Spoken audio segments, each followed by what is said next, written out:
Et bonjour à tous et à toutes et bienvenue dans cette nouvelle vidéo. Alors comme promis, aujourd'hui nous allons parler de l'absence à la maison.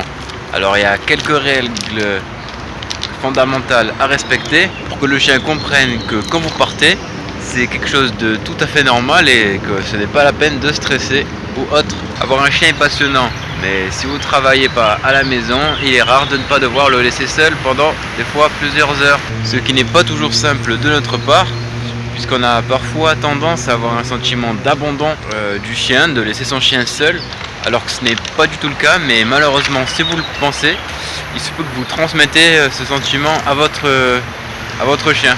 Par la suite, cela pourrait créer une gêne chez l'animal et pourrait ensuite justement avoir peur d'être abandonné. Il commencera alors par se faire les dents sur vos murs, vos meubles, vos rideaux, vos chaussures et j'en passe. Certains pleureront jusqu'à votre retour. Alors comment résoudre ce problème? Eh bien nous allons voir ensemble quelques astuces clés qui vous permettront de gérer ce problème. Commencez par apprendre à votre chien à rester seul quand vous avez du temps libre. Si le chien commence déjà à pleurer à peine vous changez de pièce, ce n'est pas grave puisqu'on va l'éduquer, mais prévoyez un bon sac de friandises puisqu'on a encore du boulot. Alors avertissez à votre chien que vous allez jouer pour ne pas le mettre en état de stress alors que vous n'aviez même pas encore commencé à jouer. Ensuite vous allez changer de pièce sans l'avertir, attendre quelques secondes puis ouvrir la porte et le récompenser directement. Ça va être la première étape, donc on va commencer par ça. Alors répétez cet exercice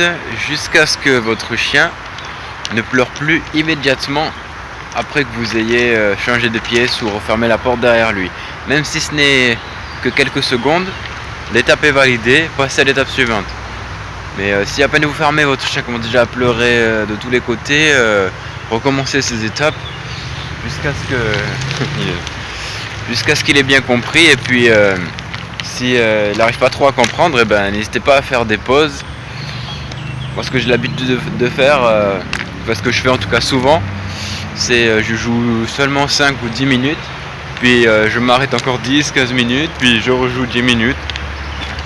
Je fais ça souvent et j'ai remarqué que le chien suit beaucoup mieux en utilisant cette astuce. La prochaine étape sera de refermer la porte derrière lui, puis d'attendre simplement qu'il arrête de pleurer.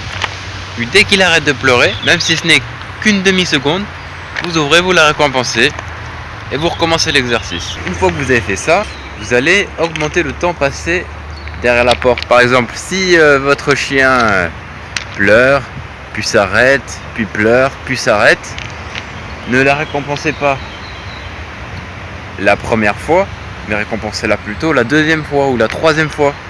Puis au fur et à mesure du temps, ce sera la quatrième fois que vous le récompenserez. Et puis vous verrez que le chien va comprendre de mieux en mieux et finira par attendre avant de pleurer. Par exemple, il va commencer par attendre 5 secondes, puis 10 secondes, puis après il va pleurer. Mais le plus important, c'est que dès que votre chien fait un effort supplémentaire, vous le récompensez, vous lui montrez que vous êtes fier de ce qu'il vient de faire. Donc on voit le chien qui course les canards. Allez Mia, vas-y. Alors ensuite, l'étape suivante consiste à changer de pièce. Donc si vous n'avez pas d'autres pièces, passez directement à l'étape suivante. Donc vous placerez directement derrière la porte d'entrée de la maison et vous ferez exactement la même chose qu'on vient de faire, mais cette fois-ci derrière la porte d'entrée. Alors n'hésitez pas, comme je vous ai dit quelques minutes avant, n'hésitez pas à faire des pauses si le chien n'arrive plus trop à suivre. Ce sera beaucoup plus simple pour lui d'apprendre. Et dernier point, certainement le point le plus important de tous, que la plupart des gens ne respectent pas, et c'est d'ailleurs pour cela la plupart du temps que le chien accepte vraiment pas que vous partez, c'est simplement de l'avertir que vous partez. Il ne faut pas l'avertir que vous partez. Ne lui dites pas Mia, je reviens, je m'en vais, je garde la maison. D'accord? Ça sert strictement à rien. En plus, le chien garde déjà la maison instinctivement. De base, il n'a pas besoin que vous lui dites. Alors n'avertissez pas votre chien que vous partez. Quand c'est le moment de partir, et vous prenez vos clés et vous cassez sans regarder le chien. Pour qu'il comprenne que c'est tout à fait normal et qu'il n'y a pas besoin de stresser ou d'avoir peur. Et il faut pas que vous lui montrez également si vous êtes un peu stressé, vous avez un peu peur, vous voulez pas le laisser seul. Il faut pas le montrer. Vous faites comme si c'était normal, pareil que le chien. Vous pouvez également jouer avec lui avec un jouet, que ce soit une balle, un jouet corde, un gong ou autre, pour qu'une fois que vous serez parti, il continuera à jouer avec son jouet et s'embêtera un peu moins ou oubliera un petit peu que vous êtes parti. Donc voilà, c'est tout pour cette vidéo. Donc si ça t'a plu, n'hésite pas à mettre un like et à t'abonner. Et on se retrouve demain pour une nouvelle vidéo.